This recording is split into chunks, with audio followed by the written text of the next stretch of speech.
Buenos días a todos. El día de hoy nos acompaña el doctor Santiago Betancourt con un tema que es muy importante, que tiene que ver con mucha actividad de las diferentes áreas de la oftalmología y es el control de la miopía. Santiago, buen día. Profe, buenos días, muchas gracias. Eh, Listo. Entonces, hoy vamos a hablar sobre control miopía. La charla estuvo asesorada por la doctora Mónica. Ella está conectada virtual porque en este momento no necesitaba viajar. Y realmente, pues, el interés en este tema es porque, como vamos a ir viendo a medida que se transcurre la charla, básicamente se ha tenido un interés muy grande en el control de miopía y ya vamos a ver el por qué. Básicamente, este es un dato que yo creo que todos hemos escuchado porque es un dato muy fácil de acordarnos y es que básicamente para el 2050 se estima que más o menos el 50% de la población va a tener miopía y se estima que en Asia, y ahorita vamos a ver el por qué, se estima que va a llegar incluso a ser de un 66%. Y lo otro es que el 10% tendrá miopía alta, que la miopía alta se va a definir por la cadena. Hay varias definiciones, hay definición de la OMS que dice que es menos 5, pues más de menos 5 dioptrías, pero pues la de nosotros, la que generalmente utilizamos en nuestro medio es por encima de menos 6 dioptrías. Y lo importante, digamos, con esto es que cada dioptría adicional de miopía se va a asociar con el riesgo de desarrollar en un 20% glaucoma de ángulo abierto, en un 21% cataratas subcapsular posterior, desprendimientos de retina en el 31%, y lo más importante es la maculopatía miópica. ¿Y cuál es la importancia de hablar, digamos, de control miopía? Más o menos al año las complicaciones y el tratamiento de esas complicaciones le cuesta al sistema en Estados Unidos 244 billones de pesos, pero cuando hablamos de las intervenciones estamos hablando que anualmente van a costar más o menos 14 millones de dólares. Entonces, digamos que además de digamos, importante en cuanto a los desenlaces visuales, pues son intervenciones que son costo efectivas para el sistema de salud. Entonces, digamos que esta es la prevalencia mundial de la miopía actualmente. Los numeritos de arriba en cada bolita es la prevalencia actual y la prevalencia, los numeritos que están abajo, son la prevalencia estimada para el 2050. Entonces vemos que en Colombia más o menos tenemos una prevalencia del 28%, pero para el 2050 se espera que la mitad de la población tenga miopía, pero hay lugares, como les había mencionado ahorita, principalmente en Asia, en el sureste asiático, del 65%. Incluso hay estudios muy chéveres, por ejemplo, en China, en los que ellos cogen como las provincias o los departamentos y ellos encuentran que dependiendo de la zona rural o de la zona, digamos, por ejemplo, ciudades principales, Hong Kong, por ejemplo, tienen prevalencias mucho más altas y esto va a estar principalmente influenciado, que ahorita lo vamos a ver, es básicamente por el trabajo de cerca y la alta escolaridad que hay principalmente en Asia, y por eso es que las prevalencias en Asia son mucho más altas en el momento y van a ser mucho más altas en el 2050. Y digamos que nosotros vamos a tener que ese crecimiento exponencial va a ser de la miopía, pero lo más importante es que la miopía alta también se va a ver aumentada para el 2050 y realmente ahorita vamos a ver, pues les voy a mostrar que realmente esto es lo que nos debería preocupar y deberíamos evitar que los pacientes tengan miopías altas. Entonces, realmente el enemigo con la miopía no son las gafas, digamos que todo el mundo le huye a las gafas, todo el mundo se quiere operar, todo el mundo se quiere hacer la cirugía refractiva, la facorrefractiva, pero realmente este no es el enemigo, sino que este es el enemigo, la maculopatía miópica o maculopatía pues degenerativa. Y simplemente les traigo aquí para recordar brevemente cuál es la clasificación de esta maculopatía miópica. Tenemos que un grado cero es pacientes que no tienen maculopatía miópica. La categoría uno son los pacientes que tienen fondos teselados o fondos atigrados o fondos coroideos, se les puede decir de cualquier forma.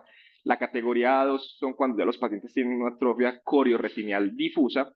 La categoría 3 cuando ya tienen una atrofia corioretinal parchada. Y la categoría 4, que digamos es lo que debemos evitar a toda costa, es que los pacientes desarrollen una atrofia macular y las lesiones plus, que las lesiones plus pueden ser los Lacker cracks, la neovascularización coroidea o los puntos de Fuchs, que son plus porque ellas pueden aparecer tanto en categoría 4 como en categoría 1. Entonces, que es, digamos, importante recordar esto. Aquí les tengo pues el fotico de los Lackers cracks y los puntos de Fuchs. Y básicamente lo importante de este seminario, más que, digamos, saber cuáles son, digamos, las estrategias, es tener en cuenta que cada dioptría que nosotros seamos capaces de evitar de progresión del paciente va a contar. Yo creo que en oftalmología, incluso pensando, pues ayer me puse a pensar digamos, en la medicina en general. Yo creo que hay muy poquitas intervenciones que tengan un impacto tan significativo como controlar las dioptrías en la miopía. Por cada dioptría de miopía disminuida, nosotros vamos a disminuir la probabilidad de desarrollar maculopatía miópica en un 40%. Entonces, digamos que eso es muy importante porque como vamos a ver ahorita, pues realmente estos pacientes con maculopatía miópica van a tener los enlaces visuales muy malos, generalmente son pacientes de baja visión, y por cada milímetro de longitud axial, aproximadamente nosotros vamos a ser capaces de 0,1 milímetros de longitud axial, vamos a ser capaces de más o menos controlar 0,20 a 0,25 dioptrías. Y lo otro importante es que a más dioptrías de miopía, pues vamos a tener que la prevalencia de maculopatía miópica se va a hacer exponencial. Entonces, digamos que lo importante es intervenir a sus pacientes rápidamente para tratar de evitar ese elongamiento o ese crecimiento axial de forma temprana, porque realmente si uno logra controlar el crecimiento axial, pues realmente a los pacientes les va a ir mucho mejor. Y lo otro importante, y ahorita voy a hablar un poquito sobre esto, es el concepto de la premiopía, y es que sabemos que los niños, digamos, fisiológicamente van a ser, cuando en los primeros 5 o 6 años van a ser hipermétropes, pero cuando nosotros encontramos que los pacientes, estos niños, se encuentran con un error refractivo entre más 0,75 y menos 0,50, estos pacientes se clasifican como premiopes, y eso es muy importante porque la premiopía es un factor de riesgo muy importante para evolucionar a miopía. Y ahorita vamos a ver que a estos pacientes hay que hacerles un seguimiento muy estrecho, idealmente cada 3 a 6 meses, porque en cualquier momento pueden hacer un shift miópico, pueden empezar a progresar, y esos son los pacientes que más rápido nosotros deberíamos estar interviniendo. Y a menor edad que inicie la miopía, el error refractivo va a ser mucho mayor. No es lo mismo que nosotros tengamos un paciente que a los 7 años encontremos que esté, por ejemplo, con menos 0,50 con refracción ciclopleica, versus un paciente que le detectemos, por ejemplo, o le empecemos a ver la miopía a los 12 años, porque estos pacientes que son tan chiquiticos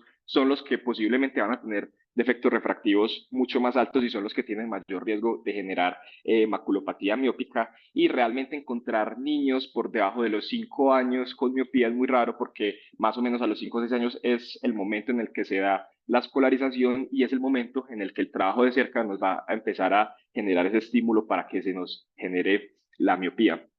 ¿Qué factores de riesgo existen para tanto el inicio como la progresión? Lo que ya les mencioné, la edad de inicio de la miopía, entre más joven el niño, más riesgo de rápida progresión. Los pacientes con premiopía, las longitudes axiales de más, pues igual o mayor a 26 milímetros, los equivalentes esféricos de menos 6, porque esos pacientes son los que van a tener progresiones mucho más rápidas. Eso es muy importante, y los hábitos de comportamiento, y por esto es que actualmente la tendencia es a que cada vez tengamos más pacientes miópicos, y es porque tenemos poca actividad al aire libre y porque estamos cada vez teniendo mayor actividad cercana y por tiempos, digamos, prolongados, principalmente pues con los computadores y dispositivos electrónicos. Y digamos que el riesgo que siempre hemos sabido, y son los padres, tener un padre con miopía aumenta 3 veces el riesgo, tener dos padres, pues ambos padres con miopía aumenta 6 veces el riesgo, y los pacientes con etnias asiáticas. Entonces voy a empezar a hablar sobre las intervenciones que sirven y que no sirven para el control de miopía. Realmente de estas no voy a hablar porque ya saben que no sirven.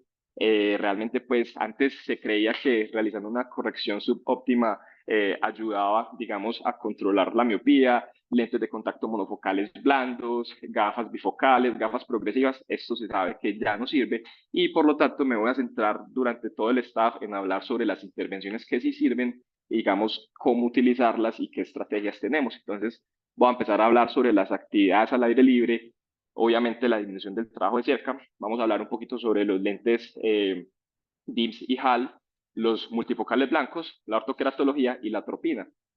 Entonces, voy a empezar hablando sobre las actividades al aire libre. Digamos que la actividad al aire libre siempre se ha pensado que simplemente es que el niño salga y juegue porque para que no esté en el computador, pero realmente la actividad al aire libre es una intervención terapéutica. Se han hecho muchos estudios y se ha demostrado que realmente sí sirve. Por ejemplo, este estudio simplemente se los traigo porque un estudio muy bacano en Asia. Todos estos estudios de miopía son en Asia, la mayoría porque ellos son los que tienen prevalencias más altas, Y por ejemplo, lo que hicieron fue coger a un montón de niños, creo que fue de Hong Kong, a todos los niños que estaban matriculados en las escuelas públicas y lo que les pusieron fue un lector, como no es este específicamente, eso es una voz pues, de Google, pero era más o menos esto, era un lector de radiación ultravioleta y lo que hacían ellos era llevarlos al descanso rutinario y a otros niños les aumentaban el descanso 40 minutos y a otros niños les aumentaban el descanso 80 minutos más de lo normal y lo que ellos querían mirar era cómo era ese comportamiento de la longitud axial y el equivalente esférico a 2 años de la intervención. Básicamente fueron casi 7.000 pacientes y lo que ellos encontraban era que a medida que se aumentaba el tiempo de exposición al aire libre, tanto la progresión del equivalente esférico como la progresión de la longitud axial disminuía, era menor, más o menos se encontró que simplemente con esta intervención se lograban una disminución en la incidencia de miopía entre el 11 y el 16%, y realmente esto en muchos otros estudios, revisiones sistemáticas, metaanálisis con muchísimos pacientes, se ha encontrado absolutamente lo mismo, que realmente el aumento en la exposición al aire libre nos va a disminuir el número de pacientes con nuevos casos de miopía. También vamos a tener una disminución en el aumento del equivalente esférico hasta de 0,17 dioptrías y también lo otro es que nos va a generar un control en cuanto a el crecimiento o un menor cambio pues, en la longitud axial y realmente este tiempo al aire libre sí sirve para enlentecer la velocidad del avance del error refractivo y tanto para ojos miopes, para ojos no miopes, en estos casos disminuye el riesgo de desarrollar miopía. Entonces realmente esto no simplemente es decirle a los papás ponga al niño a jugar, sino que realmente hay que decirles que la actividad a la exposición ultravioleta y al aire libre realmente es una intervención que hay que realizar y la recomendación actual es que las actividades sean más o menos de 2 a 3 horas diarias y lo que se debe realizar es, digamos, disminuir el tiempo en pantallas y en el trabajo de cerca. Los niños no deberían estar, principalmente los menores de 10 años, realizando actividades a menos de 20 centímetros de distancia y con poca luz. Y realmente esto va a ser muy importante porque ahorita vamos a ver que este es el estímulo más importante demostrado hasta el momento para la progresión de miopía y es la actividad de cerca. En cuanto a la ortoqueratología, pues realmente la ortoqueratología eh, para los muchachos es, digamos, utilizar ciertos lentes de contacto que generan un aplanamiento del epitelio central y ese aplanamiento del epitelio central nos va a generar un engrosamiento del epitelio y del estroma periférico y eso nos va a generar un moldeamiento transitorio de la córnea que aplana y va a generar una disminución en el poder dióptrico. Entonces la ortoqueratología, digamos que se ha implementado como una estrategia para el control de la miopía. Más o menos la ortoqueratología se puede utilizar máximo en pacientes que tengan menos 6 dioptrías de esfera y hasta menos 1,70 de astigmatismo. Y digamos que lo que siempre se ha visto y lo que sabemos es que cuando nosotros dejamos de utilizar el lente de contacto, pues que generalmente se utiliza en las noches, la córnea otra vez va a ganar su estructura normal y va a tener un efecto temporal. Sin embargo, se han hecho estudios, este es el más pesado que hay en el momento porque fue el primero que incluyó esos metaanálisis de solamente ensayos clínicos aleatorizados con más o menos 700 pacientes y lo que ellos encontraron fue varias cosas. Por un lado, es que los efectos adversos generalmente son efectos adversos, digamos, menores. Puede que los pacientes, obviamente, como estamos utilizando lentes de contacto, sean, por ejemplo, tinción corneal, lesiones epiteliales, hiperemias conjuntivales, ellos no encontraron que realmente hubiera alguna complicación que amenazara la agudeza visual. Sin embargo, como estamos utilizando lentes de contacto y en las noches, pues el riesgo estimado de queratitis teóricamente es más alto que en pacientes que no estén utilizando lentes de ortoqueratología. Más o menos el riesgo estimado en pacientes con ortoqueratología es de 13,9 por 10.000 casos versus unos lentes, por ejemplo, de contacto de uso diario, que es mucho menor y obviamente pues esto va a ser completamente diferente a pacientes que en ningún momento tengan intervenciones con lentes de contacto. Sin embargo, la ortoqueratología es efectiva, más o menos la efectividad a 6 meses es capaz de controlar hasta 0,11 milímetros de crecimiento de longitud axial y más o menos a 24 meses es capaz de, digamos, evitar un crecimiento de 0,28 dioptrías, perdón, de 0,28 milímetros, que esto en dioptrías, como ya les había dicho, va a equivaler más o menos a 0,50, 0,60 dioptrías, pero lo que se ha visto es que la ortoqueratología es principalmente efectiva en los primeros 6 a 12 meses y lo que se ha encontrado es que a medida que pasan más o menos hasta los 24 meses, pues la efectividad va disminuyendo, sin embargo, continúan siendo efectivos al menos durante 24 meses. Y lo que siempre se ha, digamos, tratado de determinar o digamos, el miedo siempre ha sido es que cuando nosotros debemos de utilizar los lentes de ortoqueratología, el paciente tenga un efecto rebote. Entonces, básicamente, solo hay un estudio que ha logrado o ha tratado pues de mirar si los pacientes tienen rebote o no, y pues lo que se ha encontrado es que estos pacientes no tienen efecto rebote, sino que ellos vuelven a tener la ganancia de crecimiento de longitud axial, pero no tienen ese rebote que es que los pacientes, por ejemplo, si venían ganando anualmente 0,6 dioptrías, ellos vuelven a tener esa progresión de 0,6 dioptrías, pero no tienen un efecto rebote, o sea, no empiezan a tener 0,8, una dioptría. Entonces, eso es muy importante porque realmente cuando uno lo deja utilizar, sí se pierde el efecto, pero no tiene efecto rebote en estos casos. Y lo otro que se ha visto es que, como les dije, a 2 años se ha visto que tiene una efectividad muy alta, pero incluso estudios de, obviamente esto de cortes muy pequeñas, hasta 5 años de tratamiento con ortoqueratología, se han logrado disminuir el crecimiento hasta 0,4 milímetros, que 0,4 milímetros es casi 2 dioptrías, entonces no es lo mismo tener un paciente con un -4 a un -6 de miopía. Entonces la ortoqueratología sí sirve, está disponible en nuestro medio, incluso acá en San Diego, el contactólogo de San Diego, él tiene muchos tipos de lentes, yo una vez estuve con él y él tiene los lentes, por ejemplo, europeos, que son los lentes que son capaces de utilizarse con pacientes con miopías y con astigmatismos un poco más elevados, entonces realmente es una estrategia que sí sirve y la tenemos pues disponible en nuestro medio. En cuanto a los lentes aéreos, control miopía, digamos que esto es lo actual, esto es lo que nos están bombardeando en cada visita, en cada congreso, porque realmente son unos lentes que son muy novedosos y que realmente sí han logrado demostrar también efectividad en el control de miopía. Vamos a hablar de los DIMS, los HAL y los KER. Básicamente, en nuestro medio tenemos estas tres opciones. Realmente cada uno se ufana de que controla no sé cuánto porcentaje de miopía, son parecidos en la teoría y en la práctica, no son lo mismo, pero ya les voy a mostrar que realmente ellos lo que van a tratar de lograr es lo mismo por diferentes formas. Entonces tenemos los Esteles de Essilor, tenemos los MyoSmart de Joya y los MyoVision y MyoCare de Zeiss. Entonces básicamente a grandes rasgos, ¿cómo van a funcionar estos lentes aéreos? Básicamente son lentes de policarbonato que van a tener varias áreas de enfoque y varias áreas de desenfoque. Entonces, vamos a ver que, aunque ya les voy a mostrar pues como la característica de cada uno de ellos van a tener siempre un área que puede ser un área central o áreas periféricas que van a tener digamos, la corrección del defecto refractivo esférico del paciente, ¿cierto? Que, por ejemplo, estos son los de Joya, estos son los MyoSmart, que tienen esa corrección refractiva en el centro.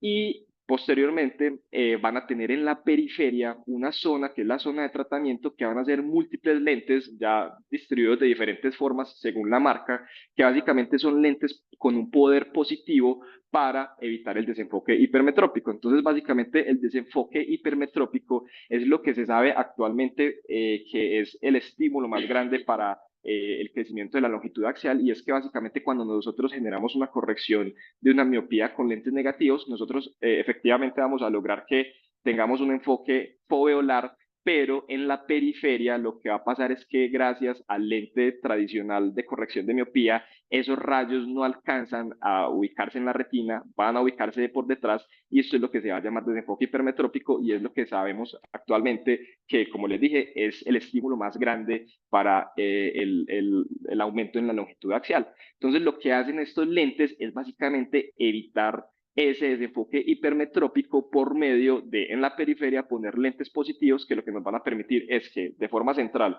tengamos la imagen enfocada en la fóvea, en la mácula, pero mediante esos lentes positivos periféricos tengamos ya es un desenfoque miópico que nos logre mandar esos rayos de luz periféricas justo sobre la retina y no por detrás de la retina para evitar ese aumento en la longitud axial. Entonces, digamos que, como les dije, todos son lo mismo, pero a la vez no. Realmente la diferencia es en la forma. Los Joya, que son la tecnología DIMS, como les había mostrado, ellos tienen una área central con unos lentes de más 350 dioptrías periféricas. Entonces, el paciente mira por acá, esta es la imagen que llega a la fobia, y los lentes positivos periféricos son los que hacen el desenfoque miópico. Los Essilor son la tecnología HALT, los Steles, que básicamente es lo mismo, sino que ellos no tienen un área central definida por la cual se genere la corrección del defecto refractivo, sino que ellos van poniendo los lentes positivos de forma circunferencial y excéntrica, y entre cada línea de los lentes positivos, por ahí es por donde se va a generar la corrección del defecto refractivo del paciente. Y los MyoCare Designs básicamente son los mismos de los esteles, pero en vez de tener lentes esféricos, van a tener cilindros con poder positivo. Entonces, lo que vemos es que son lo mismo, a la vez sí y a la vez no, pero todos lo que tratan de lograr es el mismo desenfoque miópico. Y digamos que entonces todos nos llevan el papel diciendo que yo soy capaz de controlar no sé cuánto por ciento de miopía, que los míos son mejores, pero realmente cuando uno ve la comparación de todos estos lentes, lo que encuentra son varias cosas. Lo primero es que son lentes que se introdujeron muy recientemente en el mercado y los estudios únicamente nos hablan de efectividad a 24 meses. O sea, solamente sabemos que son efectivos utilizándolos durante 24 meses. Y cuando uno mira realmente cuál ha sido la efectividad en el control tanto del equivalente esférico como la longitud axial, uno encuentra que realmente ellos van a tener casi que la misma efectividad con los estudios que están hasta el momento. Vemos que, por ejemplo, los MyoSmart son capaces más o menos de controlar un 50% del defecto refractivo y un 70% de la longitud axial.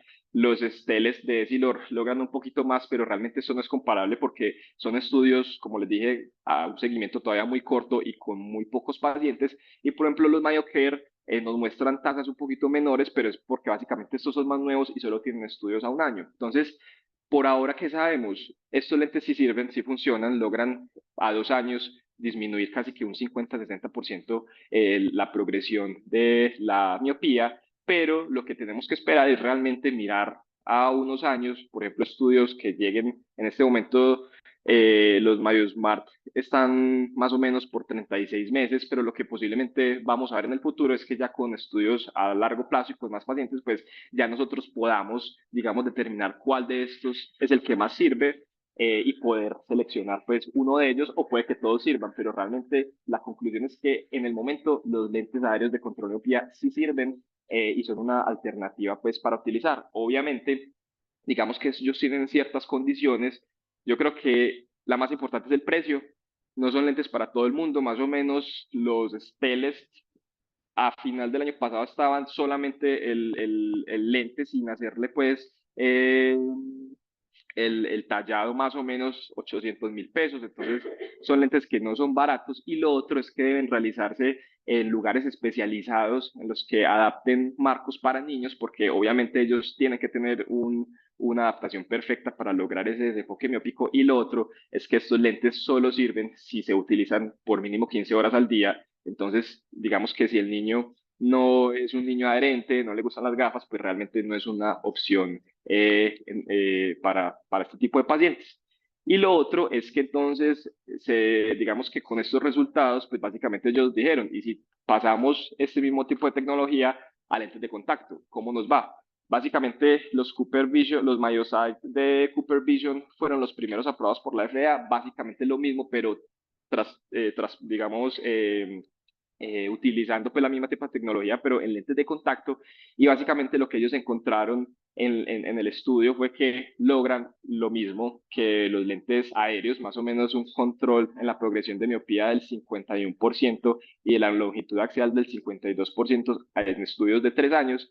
Sin embargo, pues realmente tienen dos problemas muy grandes. Uno es el precio, porque también son muy costosos, más o menos valen 400.000 pesos el tratamiento, si no estoy mal, de 3 meses. Y lo otro es pues que obviamente estamos utilizando lentes de contacto en niños y tenemos un aumento en el riesgo de generar pues queratitis infecciosa, y pues realmente si tenemos opciones más seguras que logran un control de longitud axial y equivalente esférico iguales, pues realmente pienso que por más que nos bombardeen y nos promocionen este tipo de intervenciones, pienso que la balanza no está a favor de ellas por el riesgo principalmente de una queratitis infecciosa.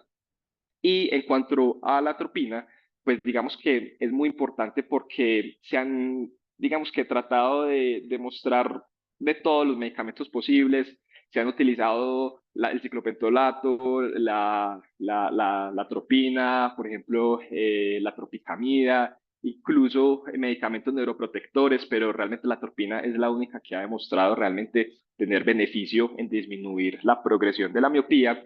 Realmente la tenemos en varias concentraciones. Cuando hablamos de concentraciones bajas es de 0,01, dosis moderadas entre 0,02 y 0,5 y dosis altas de 0,5 a 1. Realmente la atropina es muy segura. Los efectos principales van a ser principalmente oculares, la fotofobia y la visión borrosa de cerca, que van a ser efectos adversos que son dependientes de la concentración. Entonces, digamos que la fotofobia, pues con una atropina al 1% va a ser en el 100% de los pacientes, pero a medida que disminuimos la concentración, este efecto adverso, que es el principal, va a disminuir, y pues digamos que a nivel sistémico son muy seguros. Entonces, ¿cómo funciona la atropina? No sabemos. Listo, la atropina la llevamos utilizando desde hace varias décadas, todavía no sabemos cuál realmente es el efecto o la forma en la que la miopía, la atropina está controlando la miopía. Hay dos, digamos, mecanismos o dos hipótesis grandes que son, digamos, las que se creen que son las que explican este control. Una es que la atropina va a generar una regulación de ciertos receptores muscarínicos, que estos receptores muscarínicos alteran, digamos, cierta proliferación y cierta remodelación escleral. Entonces se cree que por un lado la atropina tiene ciertos efectos genómicos, y por el otro lado lo que se cree es que la atropina va a generar liberación de dopamina en la retina, y eso también es una de las teorías que hay, por ejemplo, con la exposición a la luz solar, que la radiación ultravioleta también genera liberación de dopamina en la retina, y esa liberación de dopamina es la que nos va a generar la inhibición del crecimiento axial. Sin embargo, estos son hipótesis y a hoy, 2024, todavía no sabemos cómo funciona, pero sabemos que funciona. Entonces, para hablar de la atropina, tenemos que empezar a hablar es de cómo ha sido su estudio, cuáles han sido los estudios que han habido, porque con estos ya ha habido una evolución gigantesca, y vamos a ver que de un año, más o menos, sí, de aquí hacia un año atrás, todo ha cambiado. Entonces, lo primero fue que la atropina se empezó a usar porque por allá de mucho tiempo se empezó a utilizar el ciclopentolato, se encontró que el ciclopentolato era efectivo, y posteriormente se empezó a probar si de pronto la tropicamida o la atropina era efectiva, y se encontró que de los tres la atropina era el mejor. Entonces, a raíz de esos estudios, se propusieron los estudios ATOM, que fueron los primeros estudios que evaluaron la efectividad de la atropina. Este estudio ATOM 1 lo que hizo fue coger 200 niños y se les aplicó atropina al 1% versus 200 niños a los que se les aplicó placebo, y lo que ellos encontraron en ese primer estudio, que fue hace 20 años, es que la progresión de la miopía se disminuyó en un 77%, que el alargamiento de la longitud axial se disminuyó versus el placebo en un 55%. Sin embargo, cuando ellos le hicieron el seguimiento por 2 años y suspendieron el tratamiento, ellos encontraron que con esta concentración el efecto rebote era muy alto, y realmente los pacientes, cuando se suspendía la atropina al 1%, empezaban a ganar mucho más de lo que venían ganando. Entonces, a raíz de ese estudio, se propuso, digamos, diluir un poquito la atropina y comparar si a dosis menores se lograba también una efectividad similar, pero con menor riesgo de efecto rebote. Entonces, el Atom 2, este sí fue un estudio que fue hace 10 años, también cogieron 400 niños, y lo que hicieron fue entonces darles concentraciones al 0,5, al 0,1 y al 0,1 también durante 2 años. Ellos que encontraron que la respuesta al crecimiento, pues a la progresión de la miopía era dosis dependiente. Obviamente, dosis más altas lograban una progresión mucho mayor, al 0,5 75%, al 0,1 70 y al 0,01 el 60%. A dosis mayor, el efecto de rebote era mayor. Entonces, digamos que lo que se encontró fue que la concentración al 0,1, digamos que en efectividad y en efecto rebote era la concentración, digamos, de elección, Y digamos que a raíz de eso se empezaron a realizar otros estudios también tratando de probar si esa atropina al 0.1 lograba efectivamente ralentizar la miopía y no llevaba a los pacientes a rebote. Sin embargo, es muy importante, y aquí pongo la foto de este señor, porque todos los estudios de miopía son en Asia. Y digamos que vamos a ver que el estudio que salió el año pasado nos cambia todo esto porque todos los estudios hasta el momento eran en asiáticos. Entonces, este era el algoritmo. Esto no es para tomarle foto porque esto ya no es así, pero lo que les quería mostrar es que este algoritmo del Royal College del 2019 todavía nos seguía metiendo la atropina al 0.01% como el manejo inicial, ¿cierto? Digamos que ellos nos decían que mire, revisáramos a los pacientes cada 6 meses, que es algo que sí debemos hacer, y dependiendo de la progresión, que ya les voy a hablar cómo es el seguimiento, pues progresión, qué no es progresión, ellos nos decían que continuáramos la atropina, que la subiéramos de dosis o que consideráramos otro tipo de tratamiento, pero siempre con actividades al aire libre, mínimo por 2 años. Eso era lo que se tenía hasta 2019, 2020, 2021 y todos teníamos en la cabeza que la atropina al 0.01% servía. Sin embargo, llegaron los estudios actuales que han cambiado absolutamente todo y este fue el primer estudio que fue este año, que es el estudio Atlas, que básicamente lo que hicieron ellos fue coger a los pacientes del ATOM 1 y el ATOM 2 y volverlos a revisar en el 2022. ¿Qué fue lo que pasó con este estudio? Que fue un estudio de JAMA y pues uno, si tiene un estudio de JAMA, uno cree que es un estudio bien hecho, que las conclusiones van a ser relevantes. Sin embargo, cuando uno leía la conclusión del estudio, pues realmente la conclusión decía que la atropina no servía. Y cuando uno se pone a leer el estudio, uno empieza a encontrar cosas que realmente van en contra del diseño metodológico del estudio y de la conclusión. Entonces, cuando salió esto, yo me acuerdo que en una reunión de Clofan, la gente empezó a hablar que es que la atropina ya no servía, pero realmente este estudio tiene muchos problemas porque de los 800 pacientes del Atom 1, de los 400 pacientes del Atom 1 y de los 400 pacientes del Atom 2, ellos solamente fueron capaces de recolectar el 25% de la totalidad de la muestra.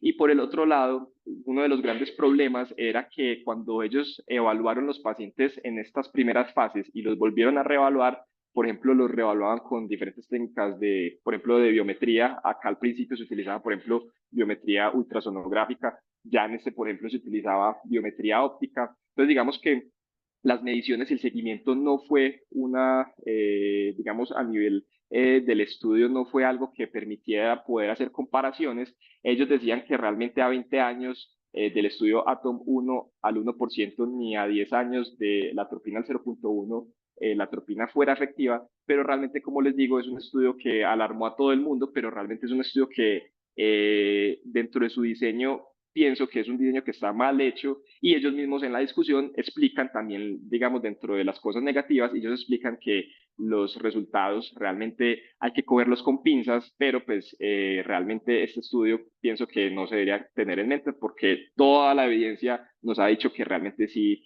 funcionan. Y este estudio es lo que nos, digamos, cambia todo el manejo del control de miopía, que fue el estudio LAMP, que fue un estudio hecho por gringos, que los gringos, ellos quieren probar todo y está muy bien, y básicamente lo que ellos hicieron fue, listo, venga, vamos a ver si la atropina al 0.01% sirve en nosotros. Todos los estudios son en asiáticos, miremos si en americanos la atropina al 0.01% se comporta de igual forma. Entonces fue un ensayo clínico muy bien hecho, fue doble ciego, control placebo, digamos que el seguimiento durante el estudio de las pérdidas fueron muy poquitas, entonces digamos que eso es un estudio que a pesar que no son muchos pacientes, 187 pacientes, tiene un peso muy alto porque digamos que dentro de la construcción del estudio estadísticamente pues es muy bien hecho y lo que ellos hicieron fue básicamente coger a pacientes entre 5 y 12 años con equivalentes esféricos entre -1 y -6 y les dieron atropina al 0.1 en las noches.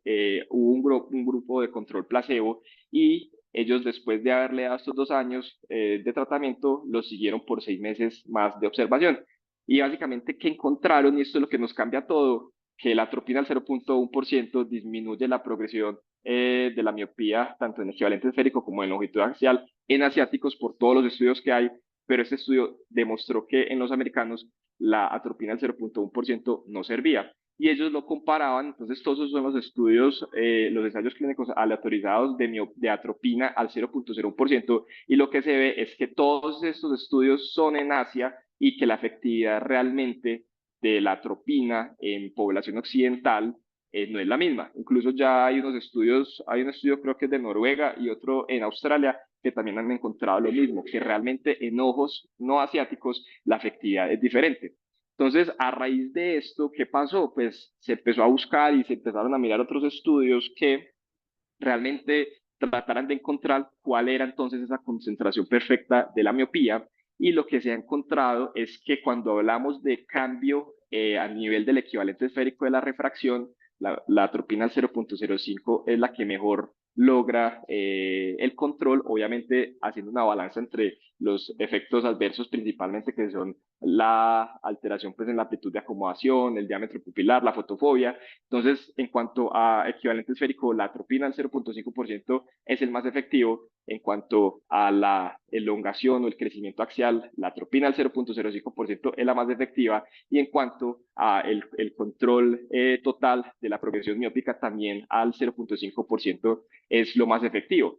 Entonces, basados en esto, el Royal College sacó este año este artículo que él decía, listo, entonces, ¿qué vamos a hacer si ya sabemos que realmente la atropina al 0.1% realmente en población occidental tal vez no nos sirva? Y las recomendaciones que hacen ellos es esta la primera, y lo quise traer literal porque ellos nos dicen que las gotas de atropina al 0.5% ofrecen un mayor control de la miopía cuando se comparan a dosis de 0.01%, que la atropina al 0.01% es una concentración muy bajita para pacientes pequeños. Hablamos de pacientes pequeños menores a 10 años porque durante los 5 a 10 años es el momento en los que se genera una mayor elongación de la longitud axial. Y lo otro que ellos nos dicen es eso, que como son niños que tienen una elongación axial, una progresión mucho más rápida, pues en estos pacientes de menos de 10 años nosotros no deberíamos estar utilizando atropina al 0.1%, sino atropina al 0.5%.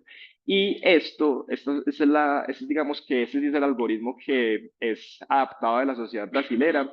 Ellos se adelantaron un poquito, ellos ya venían viendo todos estos estudios y estaban viendo que la atropina al 0.1% no estaba siendo tan efectiva porque este algoritmo es desde 2022, pero realmente va en, digamos, en la misma dirección que lo que nos acaba de mostrar la academia y el Royal College. Y lo que nos dicen ellos es que en pacientes que tengan miopía, que esté progresando y que tengan menos de 9 años, debemos iniciar atropinas al 0.5%. Los niños entre 9 y 15 años, digamos que aquí yo lo simplifico porque ellos nos ponen que dependiendo de la longitud axial podríamos utilizar al 0.025 o al 0.01, pero realmente lo que uno puede hacer es empezar al 0.025 y posteriormente, dependiendo de, digamos, la progresión o los resultados que uno obtenga, uno lo puede escalar al 0.01, y ya en adolescentes de más de 15 años, ellos digamos que tienen un poder de crecimiento axial, una progresión de crecimiento axial menor. Entonces en ellos sí son los pacientes en los que por ahora podemos utilizar atropina al 0.01%. Y digamos que lo más importante, más que empezar las gotas, es que nosotros tenemos que evaluar a sus pacientes cada 6 meses y tenemos que mirar si realmente la intervención que nosotros estemos realizando sí funciona. Entonces, este otro estudio es muy importante porque entonces hasta, como les había mostrado, el Royal College decía, dele tratamiento por 2 años, empiécelo a seguir. Nos decían que el seguimiento más o menos hasta la adolescencia, más o menos se dice que la miopía se estabiliza entre los 15 a 16 años, pero lo que hizo esta gente fue decir, venga, si yo tengo que, digamos que el estímulo más importante para que la miopía progrese es el trabajo de cerca, ¿qué pasa con los pelados de 20 años que entran a la universidad, que están tanto tiempo en el computador, que están estudiando, haciendo la especialización de oftalmología? Realmente, ¿qué va a pasar con la miopía? Y lo que ellos encontraron fue que de 516 pacientes, eso es un estudio en Australia, y les hacían de todo. O sea, les hacían refracción ciclo, pentacambiometría, autofluorescencia, o sea, les hacían un examen oftalmológico súper bueno a los 20 años, y después, cuando cumplían 28 años, se los volvían a realizar. Y lo que ellos encontraron es que el 38% de los pacientes entre esta edad tuvo una progresión de miopía de más de 0,50 dioptrías en la tercera década de la vida. Entonces eso es muy importante porque es que ya estamos pasando de dar tratamiento inicialmente como los primeros Atom 1, que era por 2 años, después se dijo que más o menos había que darlo hasta los 15 a los 18 años, pero lo que ya tenemos es que los pacientes actualmente, por las condiciones actuales obviamente de educación, de la globalización, pues realmente la miopía sigue progresando incluso casi hasta los 30 años y por eso es que nosotros debemos realizarle seguimiento a sus pacientes incluso hasta los 30 años. Listo. Y según, digamos, la progresión que el paciente vaya teniendo, nosotros decidimos si continuarle o no la atropina y si continuarle o no las otras intervenciones que ya les mencioné. Entonces, cuando uno le va a hacer el seguimiento post-atropina a sus pacientes, digamos que lo más importante, ya se los dije, hay que seguirlos cada 6 meses. Idealmente, antes de empezar la atropina, nosotros deberíamos hacer una biometría para mirar la longitud axial del paciente, porque realmente la longitud axial es el factor más importante que nos muestra a nosotros si realmente sí se está haciendo un control adecuado o no, pero pues digamos que deberíamos citarlos cada 6 meses y idealmente una biometría anual. ¿Qué es, digamos, una efectividad en el tratamiento? Que nosotros logremos controlar la progresión a tratar de disminuirla a menos de 0,50 dioptrías al año en cuanto a equivalente esférico y en cuanto a longitud axial, ese crecimiento, como ya les había dicho, es mayor en niños pequeñitos de menos de 10 años. Se dice que más o menos estos pacientes, el crecimiento axial normal es menos de 0,3, entonces si en esta edad uno tiene un crecimiento axial de más de 0,3, uno tiene que prender alarmas, lo mismo pues con la de hasta los 15 años es un poquito menos, pero cuando nosotros iniciamos atropina, miren que esto baja mucho, realmente nosotros cuando revisemos la longitud axial del paciente en la biometría, que la atropina esté sirviendo significa que la progresión de la longitud axial es de menos a 0,1. Entonces digamos que lo que ya les dije que es muy importante y es que el 50% de los pacientes con miopía que progresa va a estabilizarse a los 15, 16 años, el 25 a los 20 años, pero por lo que les acaba de mostrar, hasta casi un tercio, casi un 40% de los pacientes continuará progresando hasta los 30 años. Entonces, a esos pacientes hay que seguirlos, hay que realizarles pues un seguimiento mucho más extenso e incluso podríamos considerar continuarles la atropina. Entonces, digamos que el futuro, con todo lo que les dije, el futuro realmente lo que nos invita es que el tratamiento va a ser individualizado. Miren que no es lo mismo tratar a un niño de 5 años versus un adolescente de 15 años. No es lo mismo el lugar geográfico y la raza y lo que ya posiblemente salga en un futuro es estudios de concentraciones dependiendo a la región geográfica, porque como vemos los ojos no se comportan de igual forma y lo otro son los factores de riesgo que obviamente no va a ser el mismo factor de riesgo un niño que viva en el campo versus un niño que esté escolarizado y que viva en una ciudad pues desarrollada. Ahora, yo les hablé sobre la premiopía, ¿cierto? Entonces, digamos que con la premiopía, los mismos investigadores del LAMP quisieron mirar si dándoles atropina, nosotros éramos capaces de estabilizar a los pacientes en la premiopía y evitar que avanzaran a la miopía. Entonces, básicamente lo que ellos hicieron fue también, todos esos estudios son en Asia, básicamente cogieron 500 niños, aquí la premiopía ellos la definían como neutro I más 1, pero básicamente lo que ellos quisieron hacer fue tres grupos, atropina al 0,01, al 0,05 y placebo a 2 años, y digamos que lo que ellos querían mirar era cuál era la incidencia de la miopía y qué pacientes de estos premiopes tenían un shift miópico rápido, o sea, que cambiaran más de una dioptría en estos 2 años.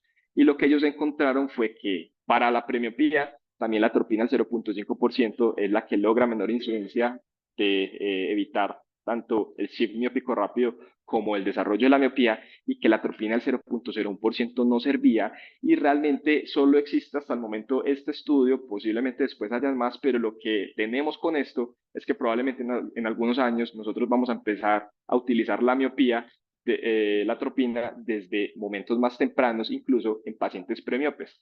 Entonces, digamos que cuando tenemos un paciente con premiopía, lo más importante es hacerle un seguimiento semestral, obviamente, idealmente, hacerle pues una biometría y digamos que no estaría descabellado, en caso que tengamos que ese paciente premiope está evolucionando, considerar inicio de atropina al 0,05%.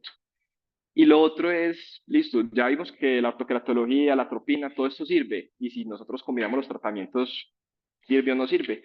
Básicamente, este es un metaanálisis también muy grande que lo que hizo hacer fue comparar si asociando intervenciones se tenía una mejor respuesta, y lo que básicamente ellos encontraron, aunque aquí no están todas las intervenciones, porque principalmente, por ejemplo, los lentes de desenfoque múltiple todavía no estaban para el momento de este estudio, y lo que ellos encontraron que cuando nosotros combinábamos intervenciones, el control era mucho mayor.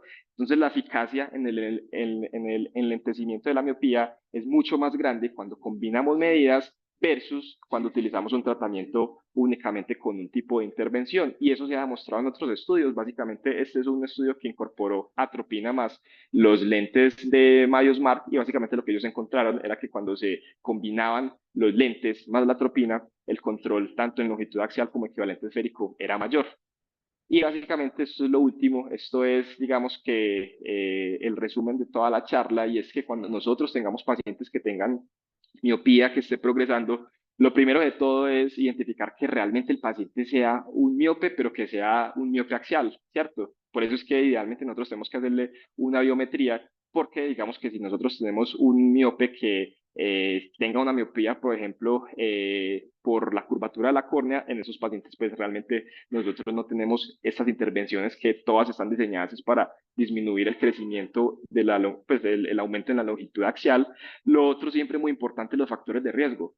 Muy importante, invitar a los pacientes y a los padres que aumenten la actividad al aire libre y que eviten el uso de computadores y trabajo cercano a menos de 20 centímetros. Lo otro es mirar que el paciente sí esté progresando, porque todo lo que les dije se utiliza en pacientes que tengan miopía, que esté progresando.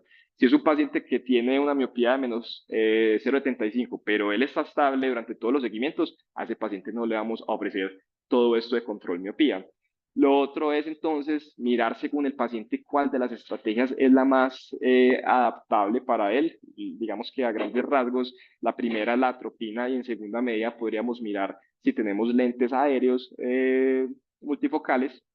Lo otro muy importante es monitorizarlos, porque de nada sirve que yo le esté dando a mi paciente la atropina muy juicioso, pero que nunca lo volví a citar, nunca le volví a hacer medición de longitud axial o de equivalente esférico, y que el paciente siga progresando y yo me quedé simplemente en darle 15 años de atropina, y realmente puede que en ese paciente no haya funcionado. Entonces, realmente monitorizarlos, y esos pacientes deben ir al consultorio cada 6 meses. Y lo otro es que según la evolución ya nosotros definimos si hay que subirle la dosis de la atropina, si hay que utilizar otra estrategia adicional, o si ya podemos ir desmontándola, y según eso pues definir en el paciente. Entonces, las conclusiones es básicamente lo que ya les dije: limitar la actividad en pantallas, esa es la recomendación de la academia según la edad de los pacientes.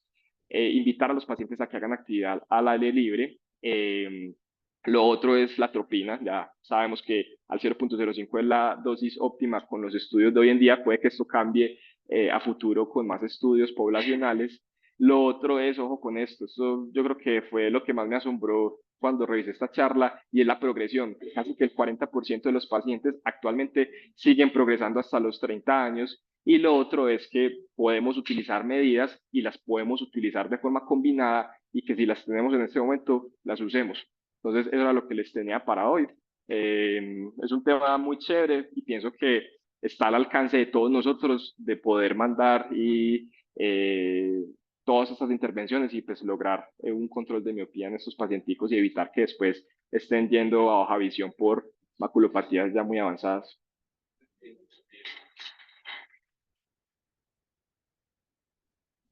Eh, Cuando le decís pues, a los padres la aplicación del celular para la distancia, que la tiene, entonces obviamente eso restringe. Segundo, si le vas a tener que estimular con 10.000 luz por 2 a 3 horas, que es lo que estimula. O sea, no es la radiación ultravioleta, sino la intensidad de la luz, que no la dan estos bombillos ni nada, ¿me entiendes? Entonces son eso. Entonces no le podemos poner gafas oscuras a los pelados para trotar y todas las 3 horas, porque entonces no se van a estimular.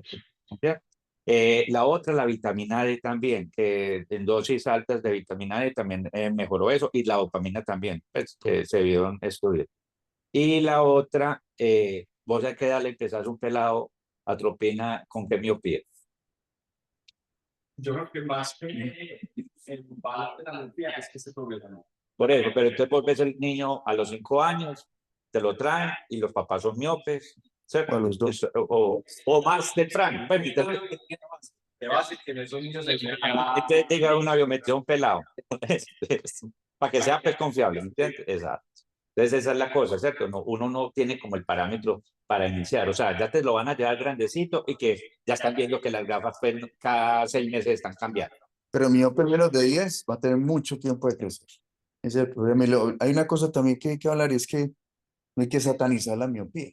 Es que yo tuve un agarrón con el presidente de COPE el año antepasado por esto y me siguen pegando. Pero la miopía la que hay que satanizar es la patológica, eso está claro. El miope es un paciente más inteligente. La raza humana está evolucionando, igual que la jirafa se estiró. Vamos a ser miopes, es que estamos peleando contra algo que es natural. Vamos a ser miopes porque queremos estar trabajando más con esto. Que la miopía no hay que satanizarla tampoco, pero es la miopía patológica. Porque ahora les dio, pues porque a todo el mundo pues, no puede tener nada de miopía porque eso está mal. Y lo meten en tratamientos que tienen efectos secundarios. Ortoqueratología, como vieran, hay muchas infecciones por culpa de eso. Entonces, ojo con eso también. Por eso la pregunta de Carlos me parece pertinente es, bueno, en la vida real, no tengo un paciente al frente, ¿a quién le va a mandar atropina? Yo creo que esa decisión yo la manejaría acorde, pues, o con un oftalmopediatra, obviamente eso no es para nosotros, pero creo que se le está yendo la mano. Se le está yendo la mano con eso, y tampoco, pues, Para autos electrónicos, esos peladitos, pues todos los peladitos de los y bien con eso. peladitos miran un celular. Entonces, eso es una locura. Pues sí, eso sí hay que controlarlo, pues. Hay que controlar. Y para mí el problema de esos equipos electrónicos no es ni que la miopía, es el problema con comportamiento psiquiátrico, todo lo que se quiera. Pero vean, nosotros vamos a ser cada vez más encorvados, menos pelo y miopes, eso huevona. Pues eso, no, pues estamos peleando con cosas que, en serio, el miope es, ¿por qué el miope es más inteligente? Porque tiene mayor coeficiente intelectual. Es más fácil leer. Es que el ser humano está evolucionando a eso. Por eso los miopes tienen esa ventaja, esa bondad de ser. Entonces, sí hay que tratar de la miopía patológica. Ese niño menor de 10 años que tiene miopía, hay que hacerle tratamiento súper agresivo, pero tampoco, pues es que con pelitos de 12 y 13 años lo meten en los protocolos, pues, no, el principio de la miopía axial. sí, claro, es eso, objetivizar eso. Un paciente que es miope y uno tiene unas queratomectasiones relativamente blancas, y se ve, entonces sí le va a hacer biometría a este. De pronto, no se puede quedar con queratomectías. Si hay queratomectías blancas, pues tiene un ojo largo. Hay que hacerle. Sí, también, eso ya que en ciertos ejemplos lo han hecho con keratometría. Vean, pero con keratometría también se puede, si es axial, pero Me llama la atención, demostraciones gráficas de la efectividad, que no sé si es la efectividad o la efectividad asociada a la infección del herpes, pero salía más efecto de 0.05 que nunca. Sí, sí, sí, sí. Sí, Esa, vela ahí, vela ahí, vela ahí, vela ahí, vela ahí. ahí sí, si uno si hubiera practicado un poquito más de actividad. Pero aquí ellos cuando miran la parte de los efectos adversos y el rebote encuentran que es más balanceado, Ujú. pero sí, si uno lo usa pero cuando la gente utiliza que hacer eso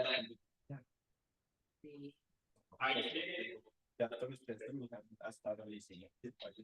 No, sí. pero la van disminuyendo. La van disminuyendo, es eso. Si el paciente Es empieza a eso. tener la probabilidad de nosotros 0.05, ya uno puede ganar a Eso. 0.95, 0.01, si vuelve a ganar. Vuelve eso, lo va ajustando.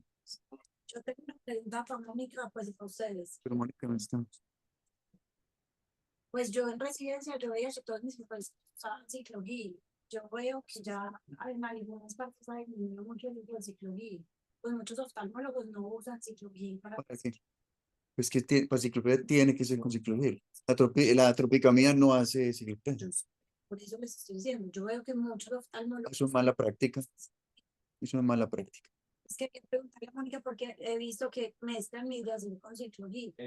Sí, sí, sí, eso es, sí. Y Bueno. canales también lo ¿Qué se la pregunta? seminario no optaban presencialmente. ¿Cómo no ves? Augusto tiene un buen multi que no sé cómo lo hace, y lo hace en spray y todo, porque las gotas son es muy difícil de explicar. Entonces, pues, Y él hace en spray, yo no, él tiene una mezcla que me explico y no me la sé, pero acá en polvo echamos el y yo he hecho una contaminación con una gota de ciclovía. eso, Ujú. esperamos protegido. Liliana y las gotas no podían. La mezcla. Sí, la mezcla, mi reina, para no echarle 2 gotas al Que pelado. preguntarle a Mónica, preguntémosle a Mónica. ¿No? Lo que Sí. pasa, Cris, es que el más escaso en conseguir en las farmacias es el ciclogic y el Midiacil. O sea, usted va a comprar y no hay casi, muy poquitas farmacias tienen el ciclogic como base. Esa es la realidad. Pero de base usted tiene que usar ciclogic. Exacto. Yo soy y Brasil. Los dilata, pues. Sí, claro. ¿Por qué leer de cerca genera miopía? ¿Cómo, doctor? ¿Por qué leer tanto de cerca genera miopía?